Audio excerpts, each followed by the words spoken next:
Okay, there's a few. As soon as I'm done, Forget at the last one. GEET stands for Global Environmental Energy Technology. Originally, when I made the first model, I called it the Pantone fuel processor. And after a couple of years, I got to thinking about it. I just couldn't get any interest in it. And it dawned on me that it sure sounded like my ego by calling it the Pantone processor when I only built and delivered to the people what someone up there gave me. So it really shouldn't have my name on it. Since it belongs to all of mankind and we're supposed to get technology out to mankind, I had to pick an appropriate name that would fit the product. And it took a long time of searching, a lot of demonstrations all over the United States, and at probably 50% of the demonstrations, people would sniff the exhaust and say, it smells like fresh flowers. Okay, well, that's nice. So it's clean exhaust.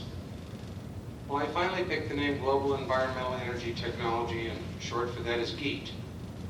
After it went up on the website, we started getting orders from India and Pakistan and many other countries where they have Hindu people wanting to order our fragrances. I didn't know that in their country, the Gita is their Bible. And GEET means the smell that the Lord has given us from the plants and flowers. So in some ways, I guess I did pick the right name because it does fit the product. And it has brought a lot of people from Pakistan and India to our company just to see what this machine is that makes flowers. We had a lot of interesting orders. They wanted to know if they could buy it by the gallon or concentrates. We finally convinced them, no, it isn't a fragrance. What comes from the machine is a fragrance. And what I invented or discovered isn't a whole new invention as much as it is a fuel delivery system. By simply changing the way fuel goes to an engine, a furnace, a boiler, or anything that uses fuel, you can get 2 to 3 times more energy out of every gallon or cubic foot or tire, if you want to use tires as a fuel. When I first invented it in 1983, I was a carpenter. I had been told that my job was to clean up the planet. The woman that told me this I thought was Looney Tunes at the time. But she also told me that over the years, certain events would happen. And finally, after 21 years, he would bring onto me a woman that would stand beside me that could answer the questions that I couldn't answer. And 21 years later, just like she said, that woman was standing beside me at a science congress in Denver, because she had said that scientists would kneel before me in Congress seeking knowledge. And when she told me that in 1975, all I could do was laugh. Lady, I'm a 9th grade dropout, I smoke, and I cuss, and I have all these bad habits. And you're telling me I'm here because God wants me to do something for mankind.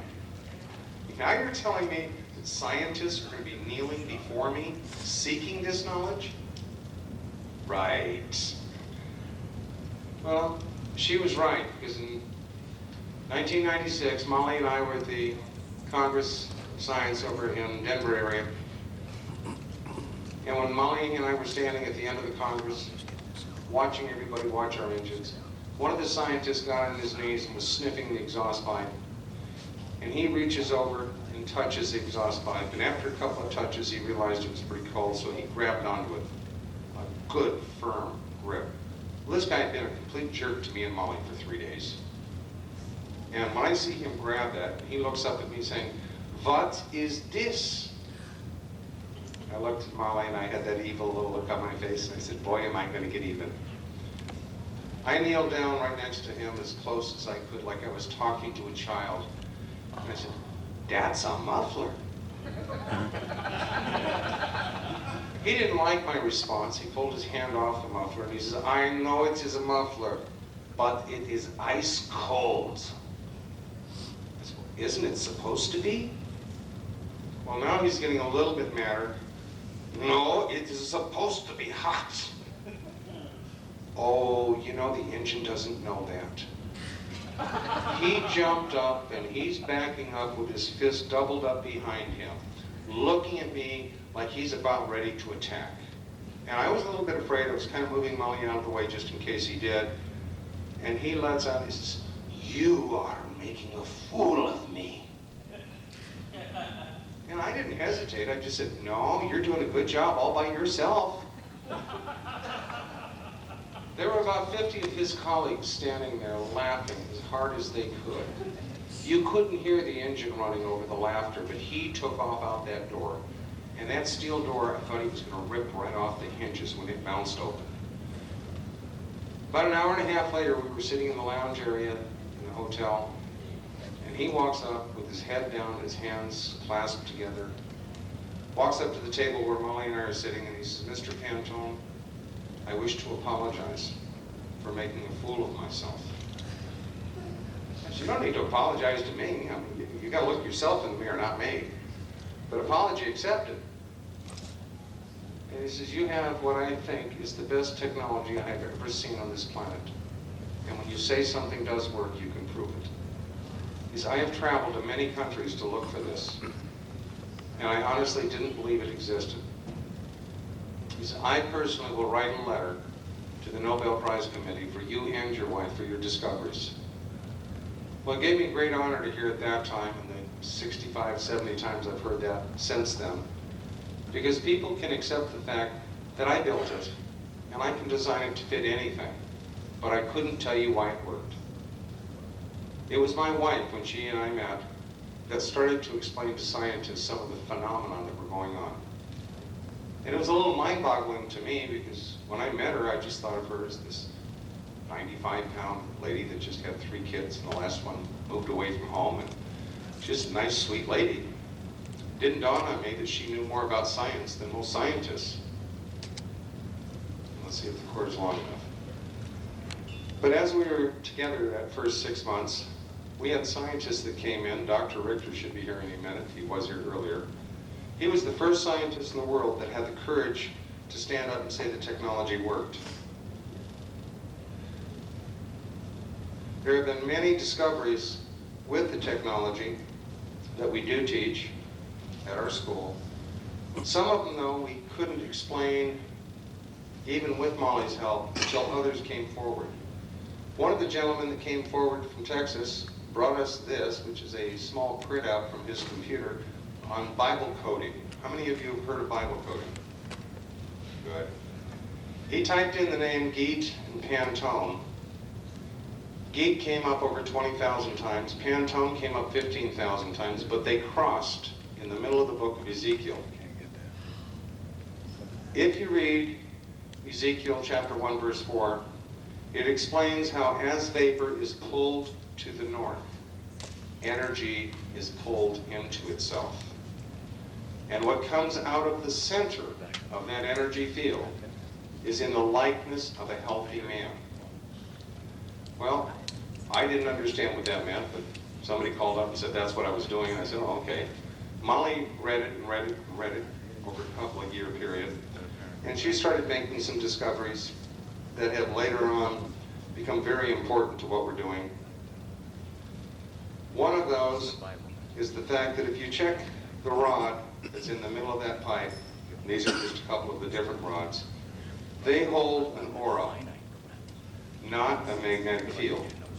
But it can only be read with Kirlian photography or a simple compass.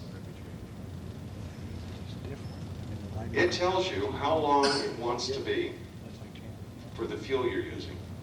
It tells you how big it wants to be in diameter by the amount of pollution it does or does not create out the tailpipe. If you're getting a perfect burn, you will have 0 pollution coming out the tailpipe. If you're getting 0 pollution, that means you don't need a tailpipe. You can just reroute 100% of the exhaust back into the air intake of the engine. And voila, 0 pollution at all times. But when you do a 0 pollution closed loop system, you also reduce the sound of the engine by 95%.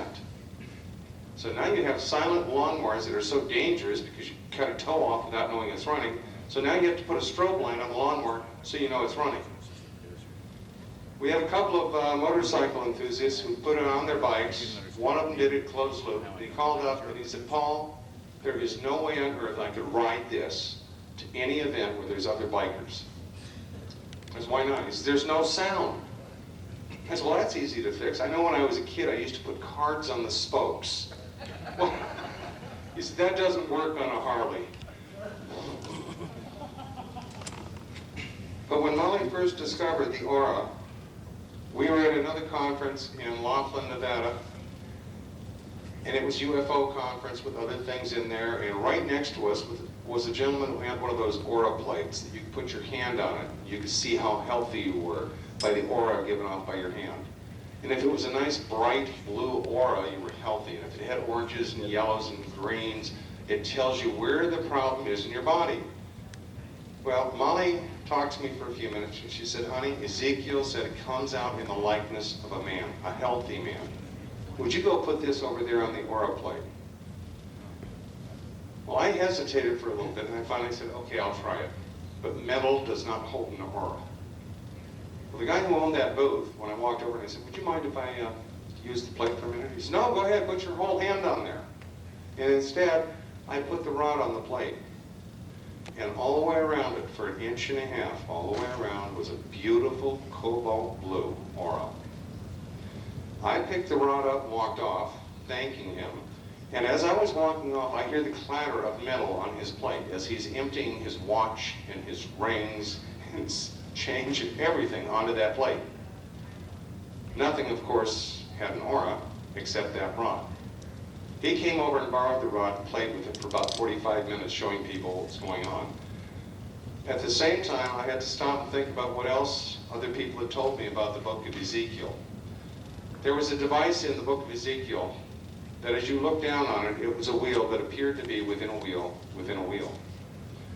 Downstairs is a video at Harry DeLarder's booth down there where the videos are, and it's the race to 0 point energy. And just before my wife and I are on that video, there is a picture of Roy Thornson's machine from Toronto, Canada, or Winnipeg, I'm sorry. And his machine has 20 times more thrust than a jet engine per pound. But that is in atmospheric conditions, not in a vacuum and not out in space. The multiplication numbers are phenomenal. But that is a device needed to power a spaceship. You also need within a spaceship or any type of craft that is closed a way of producing oxygen, which is a GEET. That was coupled to 6 other inventions. All 6 of those inventions have been brought to my wife and I. We didn't need to know the full understanding of why they all worked. And many scientists who we've met with have said it could take 30 to 50 years to come up with all the theories as to why they work. Now, can everybody see where my finger is there on the drawing? This is a picture of the rod in the center of a pipe. As the vapor goes one direction, the exhaust goes the other direction. Florida State University determined, some of their scientists, I should say, found that electrons were moving from 60 feet away from the reactor pipe right through all the layers of metal into the reaction so that it could sustain the transmutation of elements. So that when sulfur particles first come into the chamber as a sulfur vapor and get pulled through the chamber, they become 32 particles of hydrogen. But to become stabilized hydrogen, they had to have extra electrons. And those are naturally pulled directly through the metal into the reaction chamber. The transmutation of these elements will sustain them even under pressure without going back into a liquid or their original state. In the next picture is a picture of what was discovered at BYU. And they said, I cannot go public on radio or television. They didn't say I couldn't present it in a meeting like this, so I'm going to go ahead and say it. When we did the test, they pulled the vapor before it went to the rod, and they found 72 elements were in the vapor of crude oil. That particular crude oil was crude oil found, given to us by Chevron, that came from Angola. Once it went that 12 inches through the rod to the other end, there were only 12 elements left. But there was an abundance of helium and hydrogen, which were not present at the other end. Yet there was no carbon or sulfur or other heavy elements. The transmutation that occurred creates 7 separate magnetic fields simultaneously and a total of 39 different phenomena. 21 of those phenomena are not found in a science book. My wife and I applied to the state of Utah 2 months ago for a license to be recognized by the state Board of Regents as a school of higher education. We wanted to be considered a university. Well, it took them some time before they came out to our school to see what we were doing, and when they got there, it was really great because we had a few NASA scientists there as students, and another professor from the local area who'd come in to compare notes with them. During their presentations back and forth, the Board of Regents decided that if we could get students that have PhDs willing to spend $1,500 a week to come to my school, we must have something to teach. And he didn't know of any other school in the United States where 10 to 20% of your class have PhDs, and a 9th grade dropout's teaching the class. So with that, he turned towards me, my wife, and he said, "You are a university of higher education. We just need these forms filled out. I'll sign them immediately, and you will have grant money available. You may teach all you want." Now, he realized that we have no intention of teaching what you're going to find at U of U or Sacramento State or any other normal university that teaches what's in the book. We're going to teach advanced technology, health technology, agricultural technology, all of the things that are not found in a public school where we were not welcome for the last 6 years. Our school is open to all technology, all walks of life, and it is a great thrill when you start looking around your classroom and you see a Buddhist priest over here and a Hindu priest over here, the Amish sitting in the front row, all mixed in with every walk of life. But for 5 days, for the 48 hours they're in that room, they all act as best friends. They all share one thing in common. They want the freedom from that gas bill. They want clean air. So they can all get along. They all have something in common. But the highest part of the whole class for me is on Mondays when I teach the physics behind it, which I'm only going to go over a few of the highlights with you of what we teach. One of the universities was the University of Berlin. They flew in 4 years ago, bought plans, and went through a workshop with me privately. They went home, and they were doing tests. They drilled a hole where the north end and the south end were on the rod, into the center of the rod, and put a thermocoupler. They wanted to know what is the temperature of that rod as the exhaust is passing over the north end, going to the south end, if ice forms on the exhaust pipe. There had to be some phenomenon they weren't understanding.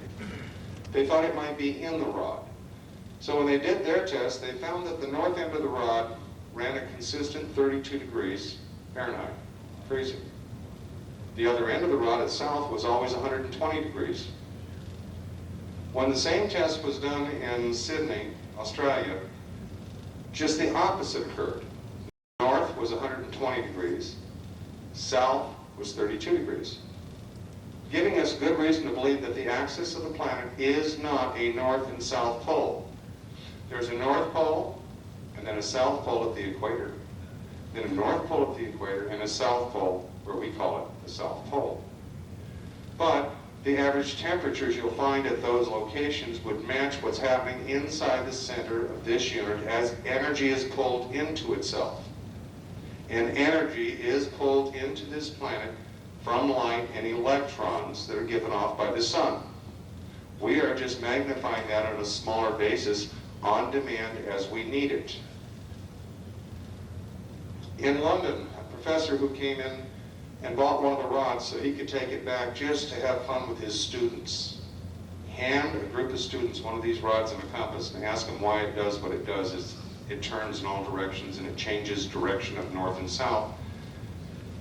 Well, he came back and said, "Paul, instead of having the flat end of the rod and a bullet shape on the other, you should have the concave end, because that will actually create more energy into itself." We tried it, and he was right. He explained how during one of the wars, the British decided to put that concave end on the backside of the bullets. It gave the bullets 10% more range. So we figured, hey, let's try anything once. And this is where a lot of the discoveries are now coming from, are the scientists out there that are open-minded, the backyard mechanics that don't know any better. They don't know you can't do this. They heard somebody say, yeah, you can run the engine on pickle juice. So they try it, and it works. Then, well, if pickle juice works, will this work? Will that work? Before you know it, we're trying everything you can imagine blending under the sun. We had one guy that heard that as he was growing up, his mom would always say, oh, you're full of vinegar. Well, he decided to try that out. And he called me up, he said, Paul, don't ever try pea and vinegar in there, because it makes the entire yard smell like skunks. For a reporter, she wanted to know if we could run it on corn oil. And I said, sure, we can run it on corn oil. I think, let's give it a try. So I put some corn oil in the fuel tank and started the engine up. The entire yard smelled like fresh popcorn. One of the other guys who was processing, I'll get to questions in just a minute. One of the other guys who was processing tires and bottling it up in 5 and 25-gallon propane bottles for his neighbors to use as fuel, called me back and said, Paul, we have a problem with using GEET gas when you bottle it up. I said, what's that? He said, if there's no odor, they can't tell when there's a gas leak. I said, well, we know that you can make it corn oil smell, and there's different. I said, one of the guys called up from Europe and said, use some Old Spice or Eternity, just a few drops in the fuel, and your exhaust will smell like fresh flowers all the time. Well, that's not good either, because if you're in your house and you're hooked up to a GEET system, powering your gas supply, and you smell fresh flowers, you're not going to get out of bed and turn the gas off. So we do need to have an offensive odor in the fuel, whether we like it or not. Your question. Guacamole? We've never tried guacamole. We've tried pig manure, and it works. Any other questions as we go? If you do have a question, please raise your hand. I am not offended answering questions as they come up, because I don't like being in an audience where I have a question, and by the end of the presentation, I can't remember what the question was. Yes? What about house paint? We have used automotive paints, we have used some lacquers, we've used a few other things, but we have not tried just regular latex house paint. Oil-based is fine. The pigments, if you blend that with a little gas or transmission fluid, the pigments will settle at the bottom, and you will have to clean the bottom of the vaporizer out.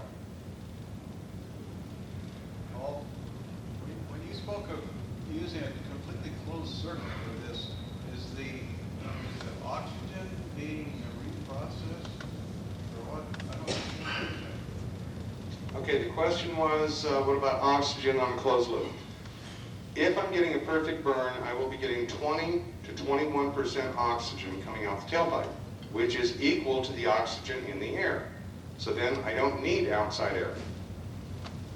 I have to get a perfect burn first, which is what I started explaining in all these different pictures here, as far as the aura, the bullet shape, all of the other conditions needed to get a perfect burn.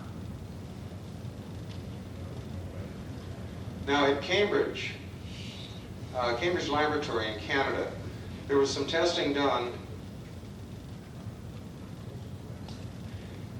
In all the testing we've done, we've been able to get 5 to 10 times the life out of an engine compared to what is normally expected. In our original models that we were running back in 1983, we have never changed the oil or spark plugs or done any maintenance. We just run them. And we're getting 10 times the life even under those conditions. The original 10 horsepower versus Stratton was run on battery acid, crude oil, cleaning solvents, paint thinners. Everything we could possibly put in the fuel tank for testing was done. The only fuel we didn't try in that one that we have in other engines was pickle juice. But it did work on all of them. I haven't tried Drano, but guaranteed with the amount of acid in it, you should have one hot burn.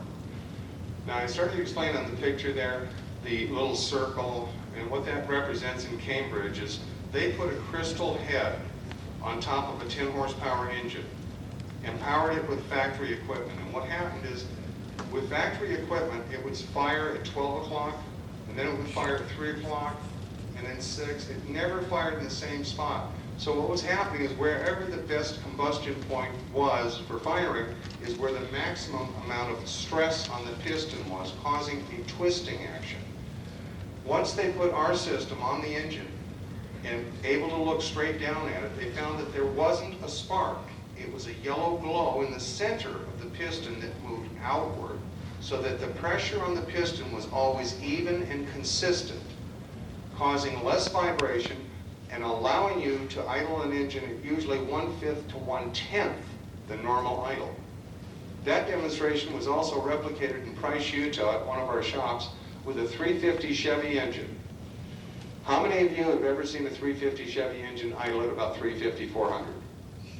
500? 6? Okay. Try 70 RPM and smooth. There was no vibration, and because of that, and no twisting motion on the pistons, it turned it into basically a balanced engine.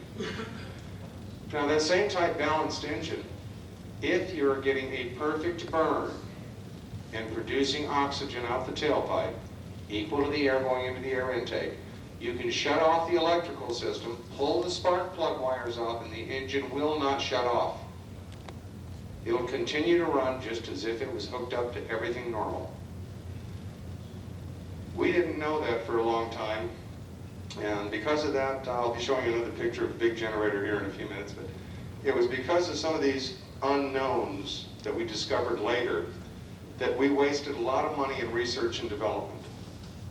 But one of the things that has really helped us cut through the research and development in this has been we started opening up to inventors in groups like this of open-minded people that were going home and doing their own tests, then calling us back saying, hey Paul, we discovered this. Hey Paul, we discovered this. Hey, you can increase it more by doing this. 2.5 years ago, we were told that OPEC was going to make a surprise visit. Some investors representing their group wanted to come talk to Molly and I. And in July '99, they showed up at the house, limo up front. They came in with their towels on, or whatever you call that if you're. They came in, and only one of them spoke English. The rest spoke Arabic. It was an interesting hour and a half because we ran the demo engine for them on crude oil. Soda pop. I even offered to fill the jar with some personal liquids. And they said they didn't need that, they'd seen enough. At that point, they talked for about 30 minutes, and called my wife and I back into the room and said, would you take $3 billion? And we laughed and said, no, we're not for sale. We are here to help mankind clean up the planet. They pointed out that for $1 million or less, they could kill us. And I laughed harder. No. You might think you can kill me, but if you tried to, the only thing you're going to do is kill yourself. Because I went out a few years before I met Molly, and I found 120 preachers that I could interview. And I asked each one of them, would they take this envelope and hold it, and if anything ever happened to me or my company, open it up, pass these plans out on how to run every engine and furnace in the world on pure water. And I saw smiles in all their faces. And out of 120 preachers, 100 of them said, yes. Do you know what this will do for my church? Well, I left each and every one of them with a set of plans that if they ever open them up, they'll know how to put it on a small engine. But the 20 preachers that could look me in the eye and say, yes, I will make sure this gets out to all of mankind, not just my church, those are the ones I said, give me just a minute, let me get you the real plans. So there are 20 sets in 20 different church leaders' hands on how to run every piece of equipment on this planet on pure water, that if anything happens to me or my company, they are going to be given away on every internet site, fax site, every church pew, blanket, however they have their meetings. They'll get them away. That was our insurance policy, and after OPEC heard that, they said that was probably the best insurance policy they've ever heard of. By the time they were done with their hour-and-a-half meeting, on the way out the door, the one gentleman from Kuwait, he stopped and very carefully told the interpreter what to say to me and my wife. it was real clear. He says, may Allah put rose petals before your feet so that you never feel a splinter or feel a bump on the road. And may He protect you for the next 100 years.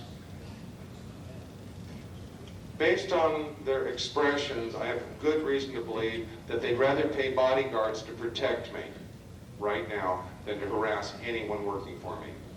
We have not been harassed by any government agency, any state agencies, or any of those type people or any corporations since 1986. 1986 was the last time we were bothered by any organized crime or government, one being the same as the other. Since then, the only problems we've had have been financial, and not being able to raise enough money to grow fast enough, and greedy people who worked for us. And when our back was turned, they stabbed us. So we are very careful now on who we hire, who we're working with. We are set up in a structure that there will not be one GEET company. There will be over 300 GEET companies by the end of this year. Each division operates solely by itself, on its own, so that if the government or anyone comes in to say, no, you can't do this, you might be able to close one little tiny division down. But if we can't call it a widget, it'll be called a Gidget this afternoon. And the shop will be reopened the same day. Since then, we have merged our abilities that we know how to teach, and we can teach anyone that comes through that door, unless it says Mr. Goodwrench on your arm. Those are the hard guys to teach. Because if it isn't in the book, they won't listen. But we can teach just about anyone from any walk of life how to build the technology, how to service it, how to install it. Where Dennis Lee and his organization, Better World Technology, or USC of A, they are sales. And if that's what they like doing, we support that 100%. But let's give them a lot of product to sell. But before they can go out and sell the product, they have to come to school to learn how to build it, how to service it, and how to represent it properly so that we don't have a black eye. Somebody asked me earlier, what does it cost to buy a kit for a car? Well, good example, a 454. You want it to run on 80% water. You're going to spend about $1,800 to buy the kit from me. But if you wait just a little bit longer until he has somebody trained in your area, you're going to go to that same station that we train, and it's going to cost you the exact same amount of money to have it bought, installed, because that way I know it's installed right. If I just sell you the kit, I may have to spend 30 hours on the phone with you, and I'm going to collect my money for that. So I'd much rather have trained technicians that know how to do it. Now some people sitting here in the room are much more interested in some of the bigger projects, big generators. That's great. We're looking at doing partnerships. If you've got a 1 megawatt power plant here using X much fuel a month, and I can cut that by 2/3, I don't want to send my men out there and do it. I want you to send your mechanics who work on that equipment every day, send them to me, I'll teach them how to modify it. They come back and they modify it at whatever it costs you, peanuts, but I only want 1/10 of your savings. I don't need to be greedy. We've had some utility people that have shown up here, and today some other people from the Department of Energy, the Energy Commission. And it takes a while sometimes for it to sink in on them up here what it is they're seeing. But when we talk about fuel, we're talking about the total mass of liquid, whatever it is that's being conformed into the new fuel. So if I say I'm running an engine on 80% water and 20% gas, and I'm getting triple the mileage, what does that really mean? On 1 gallon of combined fuel, I'm getting triple the mileage. Actually, I'm getting 15 times the mileage if we don't count the water as a fuel. But we don't want to upset the big boys, so we can talk about double and triple the mileage all day, and it doesn't upset them. So let's leave it in a position where it doesn't upset them. What they don't know, they don't need to know. And most of them that do know the difference smile and say, I'm not going to say anything, but can I have a set of plans? I would say over half the government officials that have come in to check us out have bought plans for their own personal use and their own families, just so that they can have energy, and to heck with the boss, because the boss ain't going to believe my report anyway. And why go back and argue? enjoy what you can. Okay, we went into the 350 idle. The next item is rod length. When I start up an engine, I recommend everybody use a 12-inch rod, 12 or 13, it doesn't matter, in the chamber you're running it in. And what's going to happen is this 12-inch rod, after you run it for 30, 35 minutes, pointed in the right direction for break-in, then you check it with a compass. The compass is going to tell you how long the rod wants to be. If up here, an inch from the end, it has a north, and an inch from the other end shows a south, that means that rod was 2 inches too long.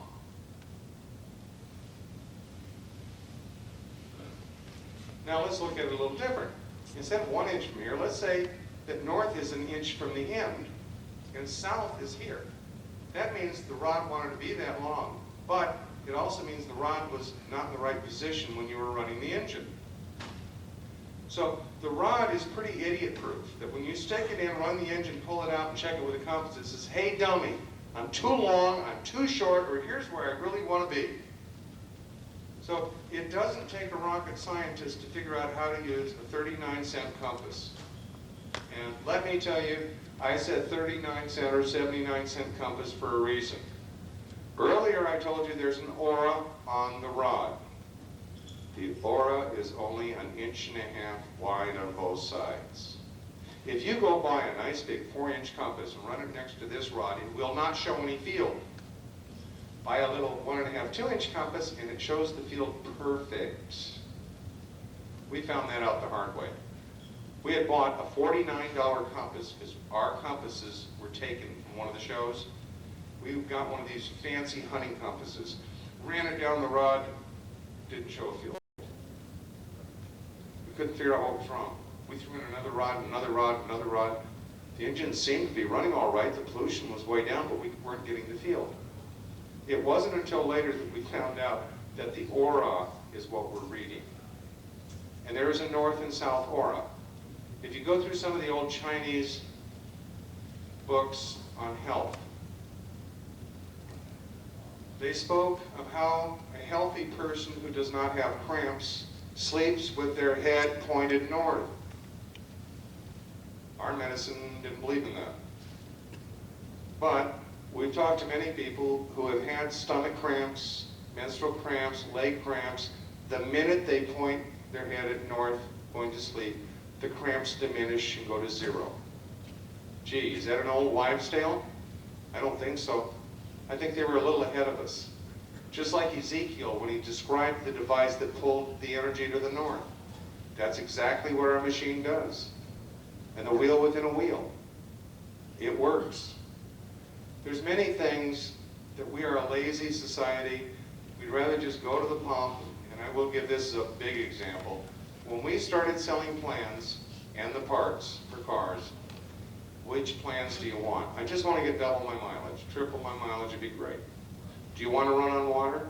Well, is it extra work? Yeah, means you have to have 2 fuel tanks. You have to have 2 reaction chambers. It takes twice as long to put it on the car. But would you rather run on water? No, not if it's harder to do. In Europe, they're saying, can we run on pure water? We don't want to run on gas, but if we have to, we'll put a double or triple system, whatever we need. Because we don't want to spend $8 a gallon. I think when gas gets higher here, people here are going to be more willing to do a little work. But right now, we are too lazy to fix our own hamburgers. We'd rather stop at a hamburger store. We don't want to mix anything. We don't want to have to buy something. We have to physically work. We want it assembled. We want everything done for us. And that ability to be able to just walk in and buy everything finished instead of doing anything yourself, eventually is going to catch up with you. Because it's the country guys that are willing to do this and say, yeah, I don't want 3 times my mileage, I want 20 times my mileage. I don't care if I have to work a little harder. How do I do it? So the same plans you're going to buy to put it on for gas are the same plans to put it on for any other mixture you want. Now, the rod, like I said, will tell you where it wants to be, how long it wants to be, the location it is going to be put in.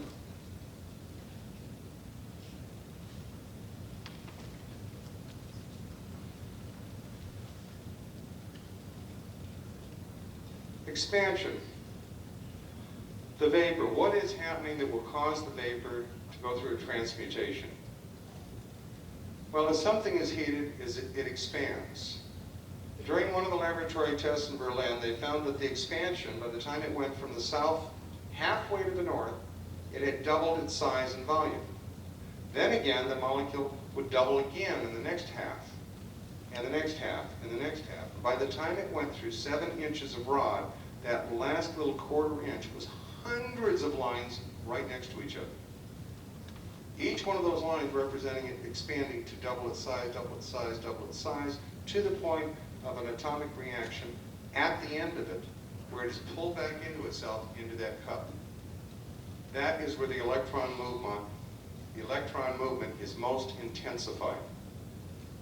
This is where the entire process of plasma ends. At this point, it is no longer carbon, sulfur, or heavy elements. It is plasma gas, a very stabilized hydrogen. At the Tesla Institute in Germany, they were doing another test using some dyes. And the synthetic dyes they were putting into the rod just before the reaction chamber left marks on the rod showing a spiral of 3.14 spins between north and south on each rod they tested, indicating that even though the surface was smooth and it was supposedly being pulled straight through, the natural spin of the planet forced it to spin itself 3.14 times during the reaction. If that same rod were pointed south to get the same basic effect, you'd have to have the rod 3.14 times longer than if it's pointed north to get the exact same effect for the fuel coming out of the tailpipe. One of my wife's best conferences we ever did was in Denver 5 years ago. There were about 350 scientists and engineers in the group. And she got up in front of this whole group, and I really thought I was going to run out the back door that day, but it was a 3-hour conference that was scheduled. There were a bunch of cameras in the room. About 1 hour into the presentation, I became tongue-tied. And my wife, sitting up in the front row, realized that I was tongue-tied because I asked the audience, and with the audience as big as it was, I said, "Are there any questions?" And not one hand came up. I'm looking around, wait a minute, not one question out of 350 people? Come on. Are there any questions? Still no hands went up. At that point, Molly jumps up and says, "I have a few things I'd like to say." So she came up onto the stage, and I pulled that mic off as fast as I could, and I shoved it up out of her blouse, and I said, "And here's my lovely wife, Molly." Well, I took 2 steps back, feeling a little bit relieved. I was getting a short break, and as I was thinking that, going, she's never gotten up and spoken in her life. That's okay, she can do it. Well, she opens up by looking around the room saying, "I can see by the way you're all dressed in suits and ties that most of you are a bunch of overeducated bookheads." I was speechless. I didn't know what to think or say. All I could think in my mind is ropes going over beams when she's done. And I'm standing behind her going, "Oh, please, honey, don't say anything like that again." I didn't want to say anything. I just stood there in a panic. And she started going on about, "You can take all your books, throw them in a pile, burn them, use them for paperweights, but they're garbage. What you have in your science books isn't even worth being called trash." And she just kept going on these guys. And the more she's going on, I'm standing behind her almost in tears going, "We'll never be invited to another conference." Finally, she said something that really sparked him. She said, "I'm going to teach you something today about science that you won't find in the science books." And right then, half the place is clapping. I go, "Okay, honey, you've done this. Now you pull a big rabbit out of that hat. I'm just going to stand back way behind you and listen." Well, she started to explain thermal inertia or thermal momentum. And we've heard it argued both ways. And some scientists have smiled and said, actually, both terms would apply. So it depends on whether you're inside the box, outside the box, or looking from the top at both sides of the box. But she gave them a demonstration that if you take a glass of water at 40 degrees and another glass of water at 200 degrees, and you put them in a refrigerator that's at 38 degrees, she asked, how many of you think the 40-degree water is going to be at 38 degrees before the other water is? And almost every hand in the place came up. Then she asked, how many of you think the 200-degree water is going to get to 38 degrees first? And only one or two hands came up. She says, and then she looked and she says, those that thought that the 200-degree water would get to 38 degrees first, how many of you think it could get colder than that? Not one hand came up. Then she explained that when you put 38-degree water in that 40-degree water in 38-degree fridge, it won't even drop 1 degree in 35 minutes. But the 200-degree water can't stop at 38. It goes all the way down to 32 degrees and freezes, even though it's only exposed to 38 degrees. The molecules are moving so fast, so intense, they can't stop at 38. But the electrical envelope of 32, they have to stop at and stabilize. Both of them, in approximately 25 hours, will get back up to the exact same temperature. But it takes a lot longer. She explained that, and there were scientists throughout the room that you could see them going like this and going like this. And she says, how many of you have ever heard of that old wives' tale that if you're going to make ice cubes, use hot water? And how many of you have heard the opposite? And all of a sudden, a whole bunch of hands started popping up all over the audience. She said, it's not an old wives' tale. Faraday and Maxwell tried to explain it, only it was discounted from their works and deleted. She says, I'm here to tell you that you all need to get your pencils back out and your calculators and your slide rules and use your head, because what we were trying to be taught back in the 1800s, a lot of it was right. You just didn't want to accept it. When she was finally done tearing them up, chewing them up, and spitting them out, she got a 5-minute standing ovation. But because she called them a bunch of overeducated bookheads, during the time she was lecturing, I saw one after another reach up very carefully, pull his badge off, and stick it in his pocket. For the rest of that show and the next 3 or 4 shows we did, not one person that had heard her walked up to her with doctor on his badge. They'd always walk up and say, hi, Molly, I'm John. Hi, Molly, I'm George. It was everything on a first-name basis. I'll never forget the first time I heard her talking with Dr. Richter, who's here today. And I'd gone into the living room. He had called up, and he and Molly were talking, and I was sitting about 10 feet away, and I hear her talking about Faraday and Maxwell and a lot of names I'm not familiar with. At the very end, she says, okay, well, you have a good night too, Dr. Richter. She hung up. So you were on the phone with Dr. Richter all that time? She said, yeah, we were talking theory and principle, blah, blah, blah. You mean you understand what he's talking about? She said, yeah, pretty much. I visualize what he's saying and I understand it. I said, okay, wait a minute. I don't understand half of what he's asking me until he talks down to 3rd grade level. And you're talking about all these science theories, and she says, yeah. She says, don't worry about it, I'll write it down for you. And I gotta say, she has written it down for me. Some of it in stone, and sometimes upside the head 3 or 4 times. She's informed me on a couple of occasions that even though I can build it and it works, there's better ways. She says, now if you just change this to this formula, it works. I've gotten to the point even today, I don't argue. If she says, honey, you got the formula wrong, I'll sit back and go, okay, honey, show me. She is able to visualize where many scientists can't understand what they're seeing. She can imagine it working better each time, and different things. And when she gets one of these thoughts, don't get in her way. She is going to build it.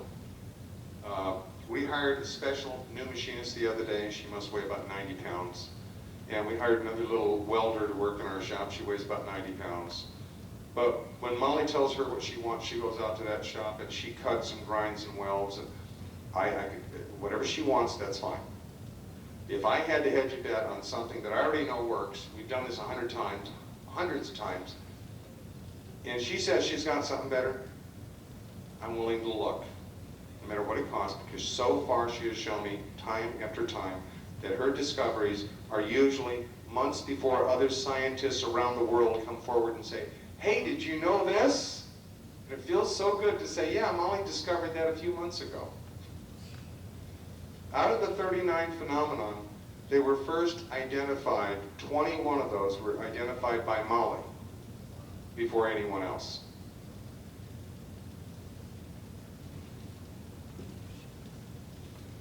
As I said, I've had many other inventions. I think I have another picture here of that particular one.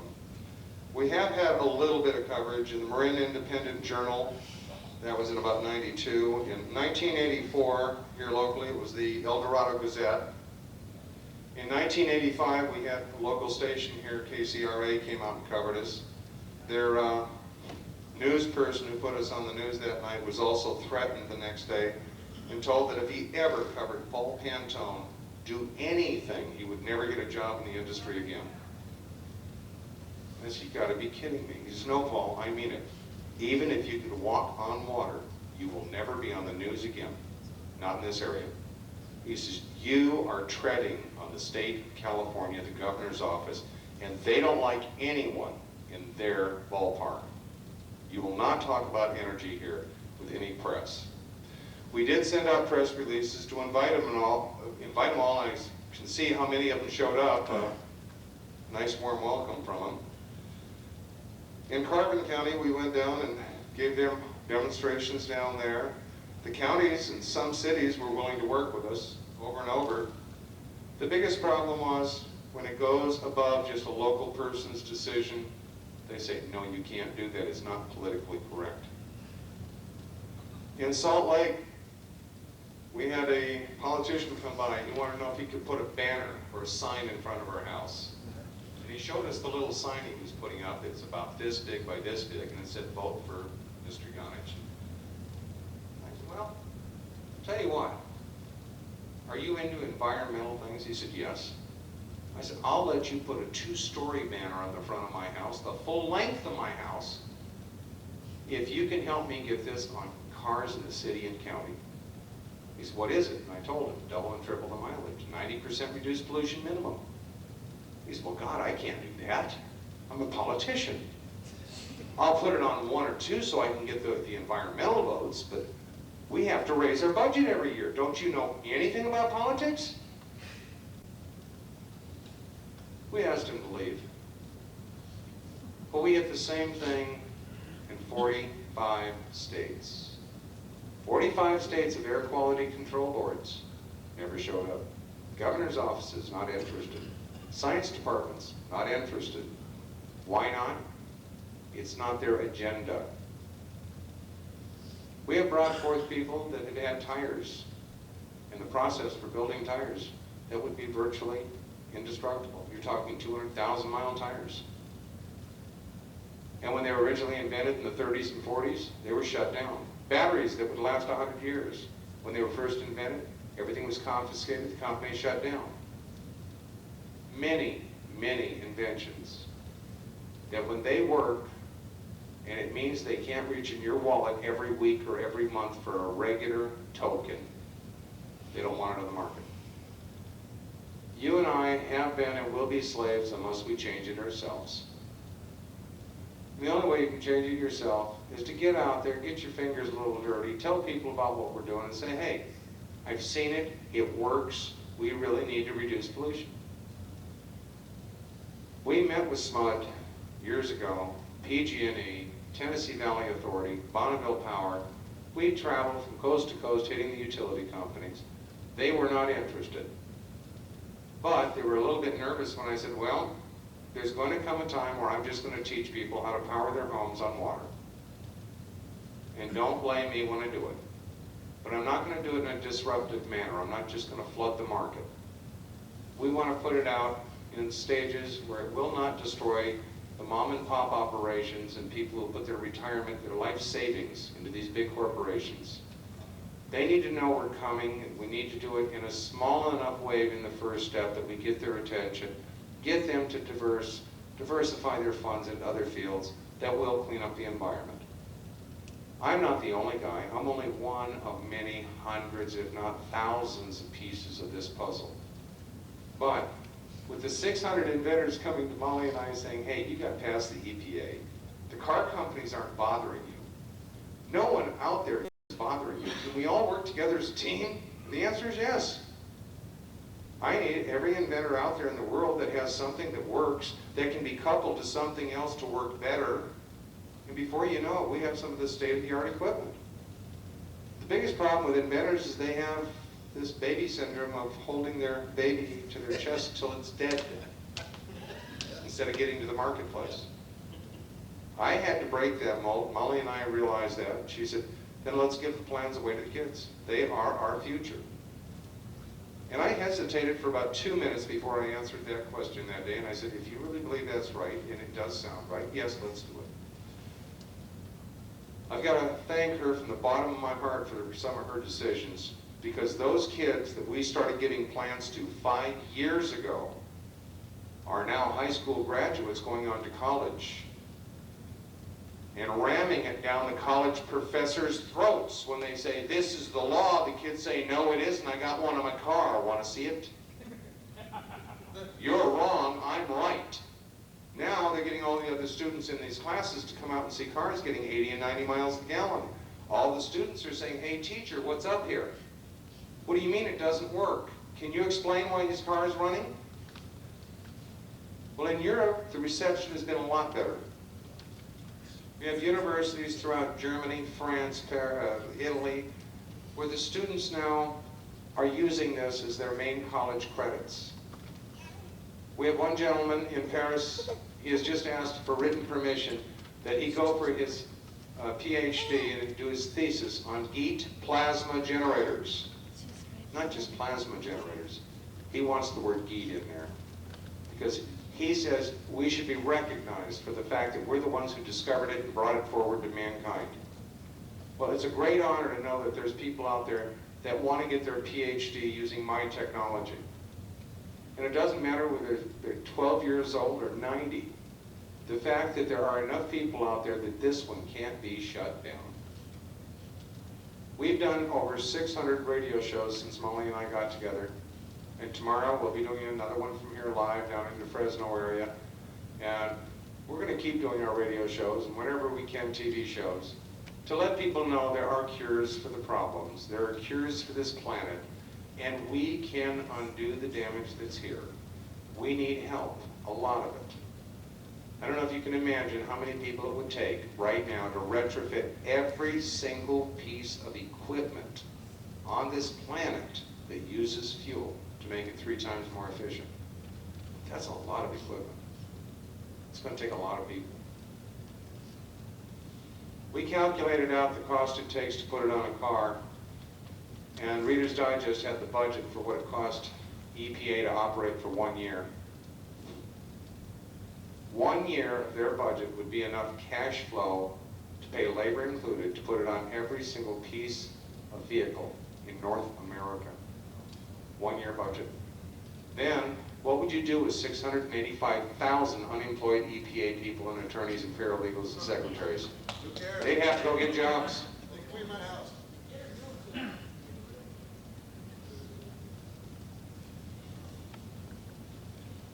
Over the years, I always did what I wanted to do. And I always allowed my children to be with me to help me. Now, when my youngest boy and I used to go out, his favorite thing was to help Dad buy houses. I mean, all 5-year-olds did this, come on. We'd drive along and he'd say, hey, Dad, there's a neat fixer-upper. And he'd tell me what he thought would look nice. And I'd pull over and look at it and go, yeah, okay, let's go buy it. And I bought 187 homes during a 7-year period. Kept 50 of them for rental houses. But this is one that we picked up. They gave us the house and discounted the property $7,000 because they were positive it had to be towed off.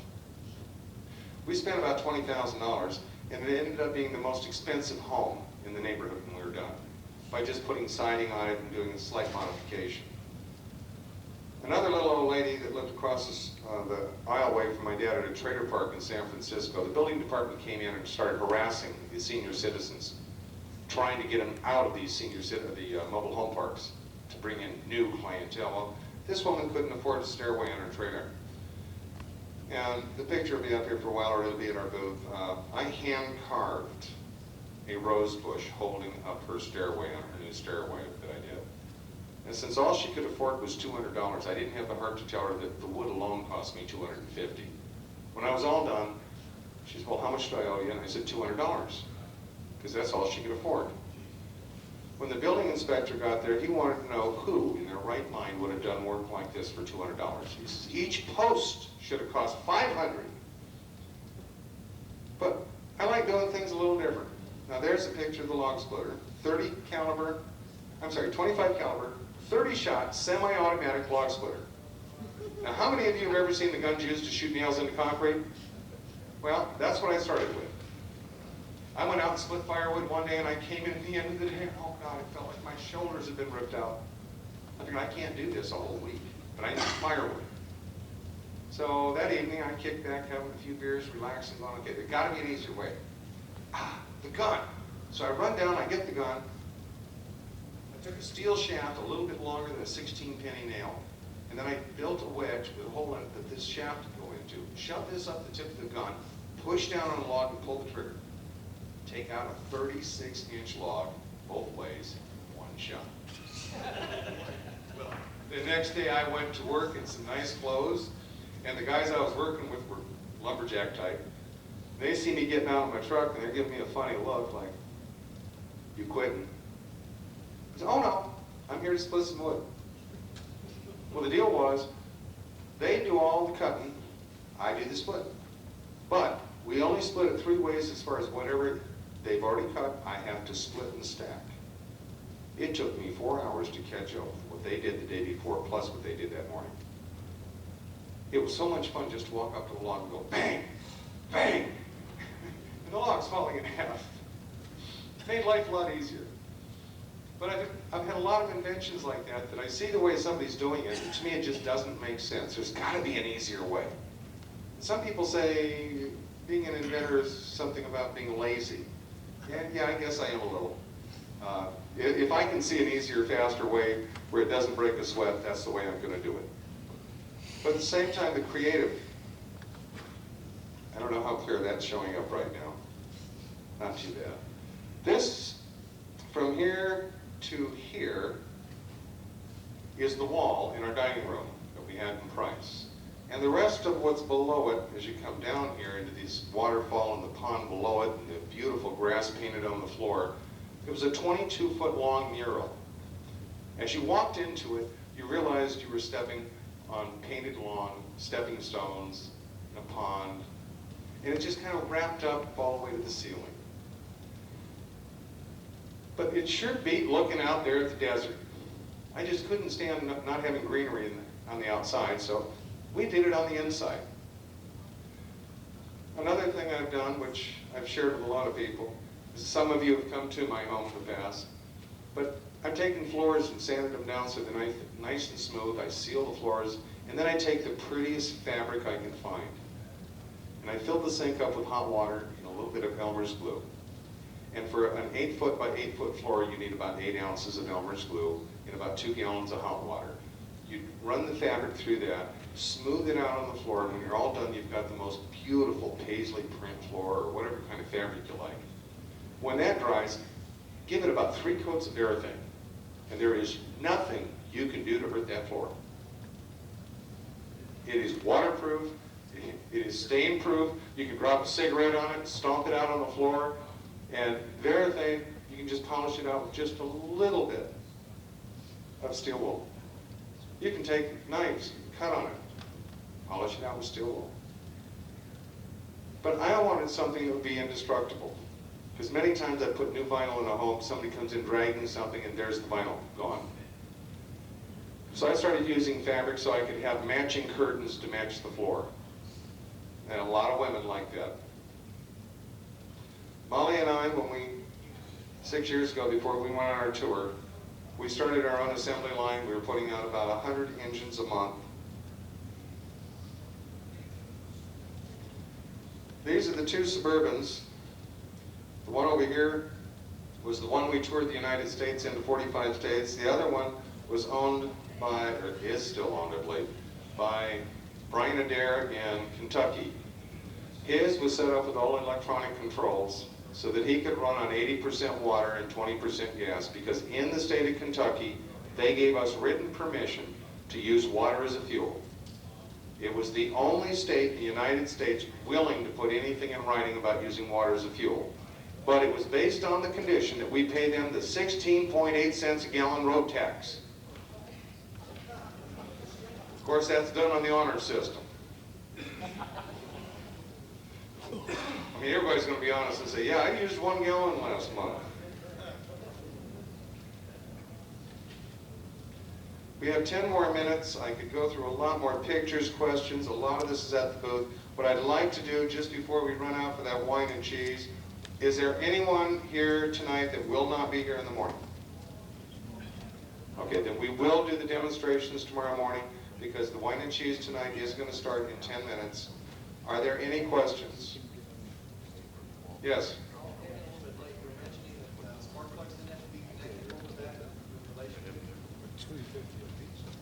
During our demonstrations, on our large generator that we converted a 240 kW generator. It was a monster. I'd never worked on a diesel engine before in my life. It had 7¼ inch pistons. But since the only other engines I'd ever worked on were regular automotive gasoline type engines, I assumed, you don't want to do that with technology, but I assumed you had to have spark plugs. So we took out the injector system, we put in a magneto, we put in 1 coil for each one of the cylinders, and then we screwed in special spark plugs, got it all hooked up, and we ran it as a spark-ignited diesel engine. Well, as I was doing all this, the guy at the shop forgot to tell me, when you're doing a conversion like this, you're supposed to convert the cam and a few other things too. So he only told us about the stuff to do on the top end, so I didn't know any better. We went ahead and ran the engine with spark system. Ran fine. Fox News came down. They did about a 2.5-hour filming of us that week. And while they were down there shooting us, one of the cameramen, after he saw it running, he looked over and he says, why would you go through all the trouble of adding all that electronic gear onto that engine if you don't have spark plug wires going from the coil to the wires, to the plugs? I turned around and I looked at it and it was like, oh geez. I had taken all the wires off just before they came down and asked my brother-in-law to replace them with really nice, pretty looking ones, because these were ugly. He forgot to do them. So all of a sudden it dawns on me, I just wasted $90,000 in 5 months going through hell to get this thing running, and I didn't have to do anything except bring the fuel into the top air intake. Well, now I'm surprised by my own discovery of what he just said. I walk over there to the starter button, and with my eyes wide open, I'm pushing it, and it starts right up. Spark plug's not needed. Now, that was one of our rude awakenings that caught me a little off guard. My brother-in-law, always trying to help and save us a nickel, decided he was going to take the petcock off underneath, or the shutoff valve under the gas tank, because it wasn't really needed.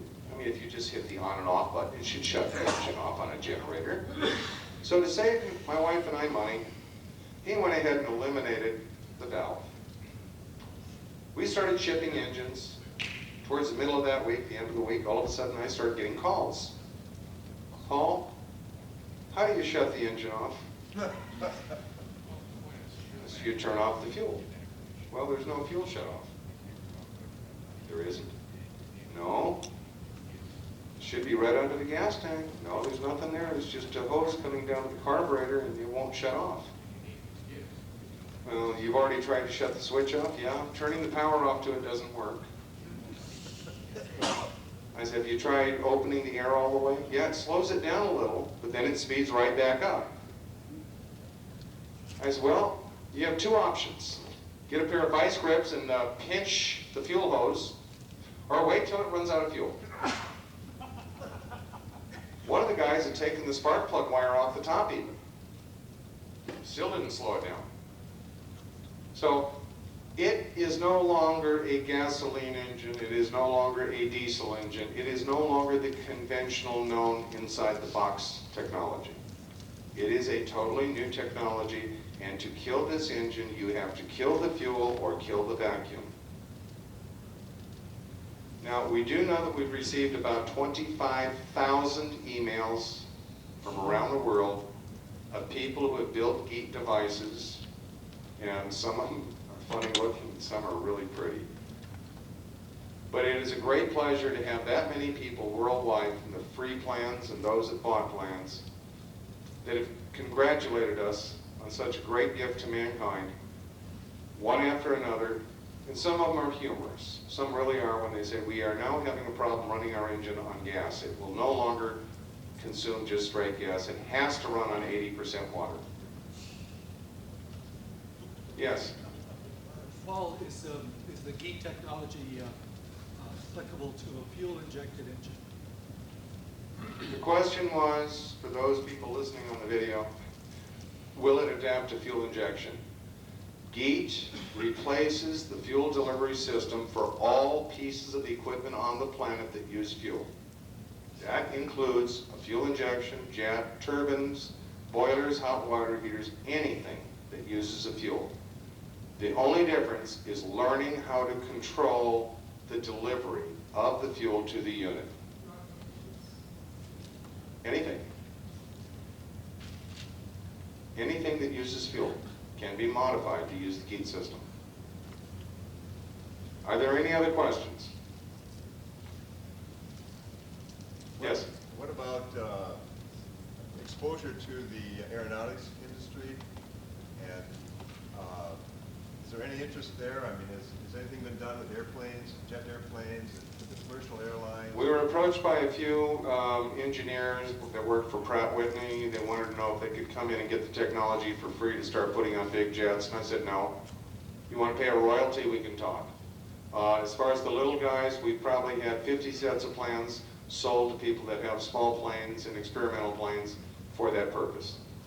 We are wide open to selling the plans, working with people, educating people, but I'm not going to give any corporation on earth an edge over the rest of them.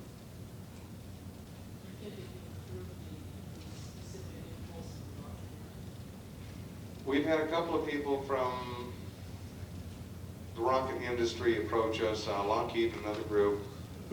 They sent some proposals to us. The minute they said, you come to our facility and teach us what you need to teach us so we can do it, and we might consider entering into an agreement sometime in the future. Yeah, well, Boeing had the same attitude, many of the others. So rather than even responding to their arrogance, we have just said, when we're ready to put it on a jet, we will. But it won't be yours. I don't need to. All I have to do is have the first jet take off from Salt Lake International or here at Sac State, anywhere in the country, anywhere in the world. If I can show a jet taking off and being able to show that it's using 2/3 less fuel, 95% less pollution, I'll get some coverage. And if it means I have to wait a year to be able to do that out of my own pocket, that's fine. Yes? How do you mix gas and water? Very carefully. Yes. Good question. Sorry about my humor. This system here is for 454. Exhaust goes one direction, gas would come up one side, being vaporized, water would come up the other side, and before they go into the engine, they would tee together, and the vapors would then go into the engine. It's a split system with split fuel tanks. Questions? Yes? What does it do anything adverse to the reliability of an engine? Does it deteriorate the moving parts, for example, or what? The opposite. Well, that's what I'm hearing, but we have been getting up to 10 times the life out of engines. Because there is no carbon going to the engine, there is no carbon buildup. No wear on the engine. No spark plugs required. The engine runs 30% cooler.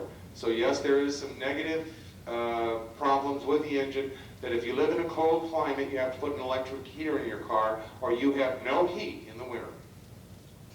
We found that out the hard way. And you don't even change the oil. No, I'm too lazy to do that. Modern cars have a catalytic converter in the fire station. And how do you get around The catalytic converter will not function when it doesn't get heat. So it won't do a darn thing. It'll quit polluting the air and putting all the platinum into the air. No, if there's no pollution coming into it, how can it follow up? Paul, are there any engine modifications such as compression ratio or combustion chamber shapes that you have experimented with that are beneficial to utilizing this technology? We haven't even thought of addressing that at this point because we've had scientists and automotive engineers from around the world that when they see a 350 Chevy engine that can idle down to 70 RPM, everything they thought they knew just went out the window. So they don't even know where to start. Do we start changing the design of the cam or, well, wait a minute, before we start changing anything, we've got to understand what's going on. So there is no way at this time for us to analyze what engine is going to be the best if it fits everything. I personally feel out of the 50-plus engine designs that have been brought to us, 2 of them are worthy of purchasing the entire company, coming out with an entire new engine, which is a GEET engine that is nothing like GM, Ford, or Chrysler has ever seen. We just have our own engines that replace theirs. And those can be made as small as 1.5 foot, 2 foot in diameter. That's it. Itty bitty. At one of the shows, it was the show in Las Vegas with the United Nations. When we were down there, the inventor showed up and asked Molly and I to come out to his car, and he handed Molly a 250 horsepower engine. Now you've seen my wife, how small she is. The entire engine is 3.5 inches high, 7 inches wide, 21 inches long, all made out of aluminum. She could hold it up in one hand. She said, "What's this?" He said, 250 horse. What we're using today is dinosaur technology.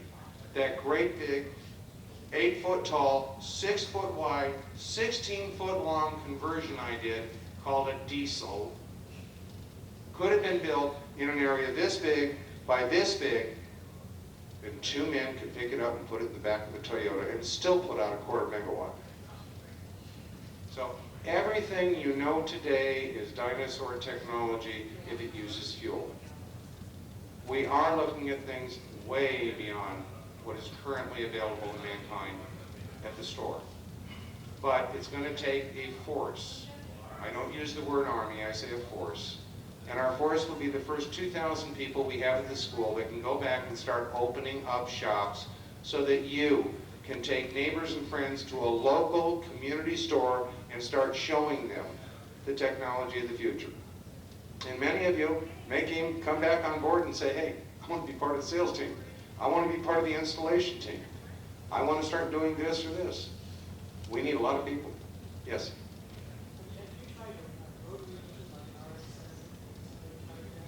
We were hoping to see Dr. Paul Muller here today or tomorrow. He's been invited. We do have contracts with him pending right now, and we're going to continue our R&D and testing at the University of Las Vegas, the University of Nevada in Las Vegas, with the supervision of Desert Research, DRI, Desert Research Institute. They've already gone down for one series of tests. We're going to be going back down in a couple weeks or sooner for the next series of tests. Once we achieve a 95% reduced pollution, then we should be bolting it onto his car pretty quick. I want to see that flying car up in the air. Yes? My next question about the 95% reduced pollution. I heard you speaking downstairs yesterday to somebody that was certifying the EPA cars, and they can't pass smog because they're so far below the standards. What are we planning to tell them? Well, the only way you can pass the smog test is you'll have to come by our shop, and we'll give you a bottle of pollution. And a hose. So when you get over there, you hit the button and give them the pollution they want and drive out. You'll have to go to a waiver station. Here they're called referee stations. Each state has a special section that if you don't pass it because you're too clean or you've modified your car, they have to refer to a special station where they can inspect it and say, yes, it is cleaner than we allow, here's your waiver. Oh yeah, referee stations here in Utah, they're smog stations, state-controlled smog stations. Every car we've retrofit in Utah fails the test. We have to drive over to the state sees us coming down going, oh God, it's them again. How good's this one? Well, we do have the test results, which will be at the booth, showing that the Suburban was supposed to put out 110 to 220 parts per million of hydrocarbon out the tailpipe. Instead of having the minimum of 110, we only had 5 parts per million. They would not, they can't. The state law says you have to be between here and here or you're cheating. Yes, right. Total asinine. Well, we've allowed it. We've allowed it. Arizona has different rules. Every state has their own rules based on the EPA. And the funny thing is when they say, is it EPA certified or approved? There is no such thing. They've been conning the public forever. They're a reporting agency. Congress set up the EPA to report back to them what their findings were when people like me invent something and want to market it, and we want the government's approval. It isn't EPA's approval. It's Congress says, okay, this meets the guidelines, let's say it's good. But they don't even have the legal right to do that. They set guidelines up and their opinions by their reporters, but they have no legal right to do anything beyond that.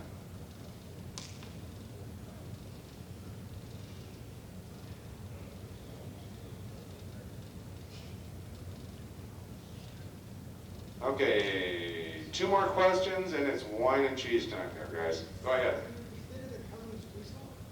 I have a Cummins diesel right now on a Freightliner sitting in front of my school. All but about 3 of the parts are done. As soon as I get home from here, those parts are going on. There is another, I believe it is a Cummins in Minnesota that was retrofit about a year and a half ago. The man is getting 32 miles to the gallon on fuel. His fuel is 80% water and 20% gas. Well, these are big semi-jobbies. Is that what you have? So you're using gas instead of diesel? Yeah. The diesel doesn't like diesel anymore. Once it's converted to a GEET, it likes gas and water. It doesn't even like straight gas. We've got a diesel rabbit in Illinois, Streeter, Illinois. This man put it on his diesel rabbit, and he has actually run that diesel engine on 20% gas and 80% carrot juice. Well, what else would you give a rabbit? That was part of my question, was that the diesel doesn't need spark plugs or anything. Basically, whenever it comes up, compresses the gas, it still ignites itself all by itself? The plasma does, yes. So when you're using 20% gas and 80% water in the diesel conversion, The engine doesn't know the difference. do you start it on gas then? You can either start it with the injectors so that when the starters engage, the injectors still work, and then solenoid shuts the injectors off when you get the GEET gas into it, or you can just start it straight on GEET gas. There's a whole lot to be learned. And right now, with the thousands of people worldwide playing with it, and the hundreds of people in universities all over the world playing with it, it has given me the biggest R&D team I think we've ever had on the planet. All of us for one purpose: clean up pollution. So it doesn't matter whether you're Muslim, Catholic, Christian, Jewish, whatever. We can all work together as friends.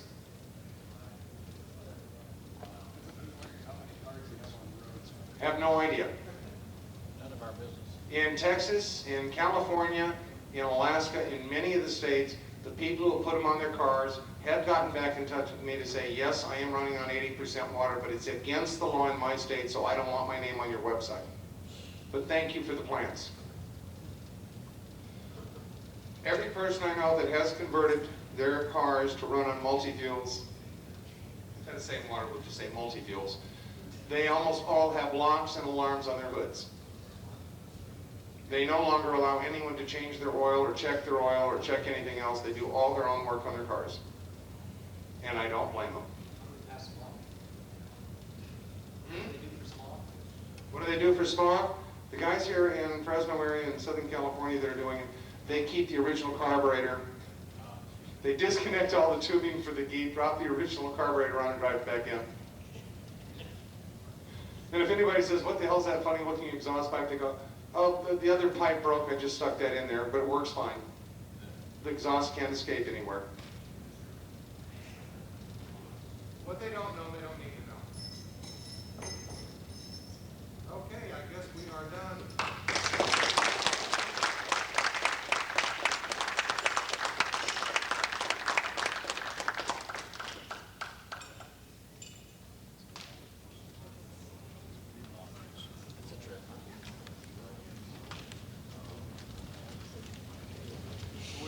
Modifying a motor home.